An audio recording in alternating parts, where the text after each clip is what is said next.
Liver ডেমেজৰ বিষয়ে জনাটো বাৰু কিয় ইমান ইম্পৰ্টেণ্ট? আজি যদি অসমৰ যিকোনো এখন মেডিকেলতেই চাওঁ, লিভাৰ ডেমেজ হৈ হস্পিটেলত ভৰ্তি হ'বলগীয়া মানুহৰ সংখ্যা বহুত বেছি দেখিবলৈ পাম। এনেকুৱা কিয় বাৰু? ইয়াৰ কেছ কিয় দিনক দিনে বাঢ়ি গৈ আছে? আমাৰ লিভাৰটো ভগৱানে এনেকৈ বনাইছে, যদি এটা পৰ্যায়লৈ লিভাৰটো বেয়া হৈ যায় আৰু তেতিয়াই সঠিক ট্ৰিটমেণ্ট কৰিব পাৰোঁ আৰু আমাৰ জীৱনত কিছুমান পৰিৱৰ্তন আনিব পাৰোঁ, তেতিয়াহ'লে আকৌ আগৰ দৰে এটা সুস্থ লিভাৰ পাবলৈ আমি সক্ষম হ'ম। এই সময়ছোৱাত আমাৰ দেহত কিছুমান লক্ষণ দেখা দিয়ে, যিবোৰ লিভাৰ ডেমেজ হোৱাৰ কাৰণেই হয়। এইবোৰ আমাক বডিয়ে কিছুমান আগতীয়াকৈ সংকেত দিয়ে। আৰু লিভাৰ ডেমেজ হোৱাৰ এই পৰ্যায়টোত যদি আমি ট্ৰিটমেণ্ট নকৰোঁ, তেতিয়াহ'লে লিভাৰটো সম্পূৰ্ণভাৱে ডেমেজ হৈ যাব আৰু ই কেতিয়াও আগৰ পৰ্যায়লৈ ঘূৰি আহিব নোৱাৰিব। আজি আমি এই ভিডিঅ'টোত লিভাৰ ডেমেজ হোৱাৰ সেই লক্ষণবিলাকৰ বিষয়ে জানিম, যাতে আপুনি আগতীয়াকৈ এই লক্ষণবোৰক চিনি পাই ডক্তৰৰ সহায় ল'ব পাৰে। আপুনি যদি এই চেনেলটোলৈ প্ৰথমবাৰ আহিছে, মই হৃদয়জ্যোতি ডেকা, এজন MBBS ষ্টুডেণ্ট, আৰু এই চেনেলটোৰ মাধ্যমেৰে মই স্বাস্থ্য সম্পৰ্কীয় গুৰুত্বপূৰ্ণ বিষয়বোৰক সহজ ভাষাত আপোনালোকৰ ওচৰত লৈ আহোঁ। এনেকুৱা ধৰণৰ ভিডিঅ'বোৰ আগলৈও পাই থাকিবলৈ চেনেলটোক ছাবস্ক্ৰাইব কৰক আৰু ওচৰতে থকা বেল আইকন বটনটো প্ৰেছ কৰক, যাতে আপুনি সদায় স্বাস্থ্য সম্পৰ্কে আপডেটেড হৈ থাকিব পাৰে।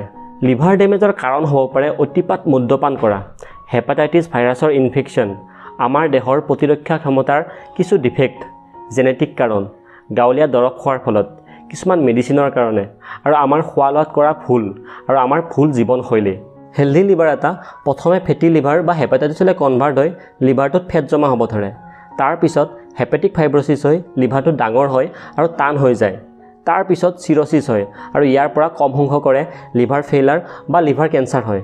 ফেটি লিভাৰ বা হেপাটাইটিছ আৰু হেপেটিক ফাইব্ৰচিছৰ প্ৰাৰম্ভিক পৰ্যায়ত যদি সঠিক ট্ৰিটমেণ্ট পায় আৰু ডেমেজ হোৱাৰ কাৰণটোক আঁতৰাই পেলাব পাৰি, তেতিয়াহ'লে আকৌ আগৰ দৰে হেল্ডি লিভাৰ পাবলৈ সক্ষম হ'ব।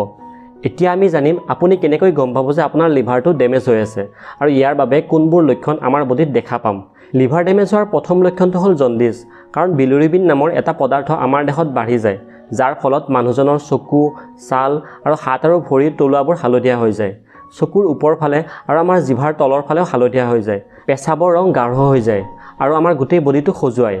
ইয়াৰ উপৰিও ভোক কমি যায়, ভাগৰ লাগে, বমি হ'ব পাৰে আৰু জ্বৰো হ'ব পাৰে। ইয়াৰ উপৰিও পায়খানাৰ ৰং মাটিৰ দৰে হ'ব পাৰে। নৰ্মেল যিটো হালধীয়া ৰং সেইটো নাথাকিব পাৰে।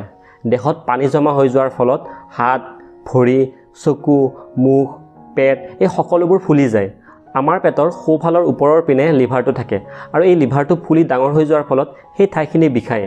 আৰু পেটৰ বাওঁফালে ওপৰৰ পিনে স্প্লিনটো থাকে। এই স্প্লিনটো ডাঙৰ হৈ যোৱাৰ ফলত সেই ঠাইখিনিও বিষাব পাৰে। আমাৰ তেজত গ্লুক'জ বা চুগাৰৰ মাত্ৰা কমি যাব পাৰে আৰু পিছলৈ ডায়েবেটিছৰ দৰে চুগাৰ বাঢ়িবও পাৰে। এষ্ট্ৰজেন নামৰ হৰম'নটোৰ মাত্ৰা বডিত বাঢ়ি যায়, যাৰ ফলত পুৰুষৰ ফাৰ্টিলিটি কমি যায় আৰু পুৰুষৰ ব্ৰেষ্টটো ডাঙৰ হৈ আহিব পাৰে, যাক গাইনকমেষ্টিয়া বুলি কয়। ইয়াৰ উপৰিও আমাৰ যদি কোনো ঠাইত কাটে, তেজ ওলায় আৰু অলপ পিছতে সেই তেজখিনি বন্ধ হৈ যায়। সেই প্ৰক্ৰিয়াটোৰ কাৰণে আমাক কিছুমান প্ৰটিনৰ প্ৰয়োজন হয়, যিবোৰ লিভাৰত উৎপন্ন হয়, আৰু লিভাৰটো ডেমেজ হৈ যোৱাৰ ফলত সেইবোৰো কমি যায়। সেইকাৰণে ক'ৰবাত যদি কাটে, তেতিয়াহ'লে সেই তেজ বন্ধ নহয়। পিছলৈ গৈ তেজ বমি হ'ব পাৰে আৰু ক'লা ৰঙৰ পায়খানা হ'ব পাৰে। লিভাৰ ডেমেজক প্ৰাৰম্ভিক পৰ্যায়ত ধৰা পেলাব পৰাটো বহুত বেছি ইম্পৰ্টেণ্ট। সেয়েহে যেতিয়াই কোনো লক্ষণ দেখা দিয়ে, পলম নকৰাকৈ ডক্তৰৰ সহায় ল'ব লাগে। আৰু জণ্ডিছ হ'লে কেতিয়াও জাৰা ফুকা কৰি বা আমাৰ গাঁৱলীয়া দৰৱ খাই সময় নষ্ট কৰিব নালাগে। গাঁৱলীয়া দৰৱে কেনেকৈ লিভাৰ নষ্ট কৰিব পাৰে তাৰ ওপৰত আমি এটা ভিডিঅ'ত কথা পাতিছিলোঁ। ভিডিঅ'টো আপুনি ওপৰৰ আই বটনত আৰু তলত ডেছক্ৰিপশ্যনত চাই ল'ব পাৰে। আপুনি যদি এই ভিডিঅ'টো চাই নতুন কিবা শিকিব পাৰিলে, তেতিয়াহ'লে চেনেলটোক ছাবস্ক্ৰাইব কৰক, যাতে আপুনি আন স্বাস্থ্য সম্পৰ্কীয় ভিডিঅ'বোৰ সময়মতে পায়। আৰু যদি এই ভিডিঅ'টো ভাল লাগিলে, ভিডিঅ'টো লাইক কৰি সকলোৰে লগত শ্বেয়াৰ কৰিব, যাতে আমি অসমৰ প্ৰত্যেকজন মানুহৰ মনতে স্বাস্থ্য সম্পৰ্কীয় সজাগতা আনিব পাৰোঁ। আপোনাৰ যদি কিবা প্ৰশ্ন আছে, কমেণ্ট ছেকশ্যনত নিশ্চয় জনাব। আজিলৈ ইমানেই। ধন্যবাদ। জয় আই অসম।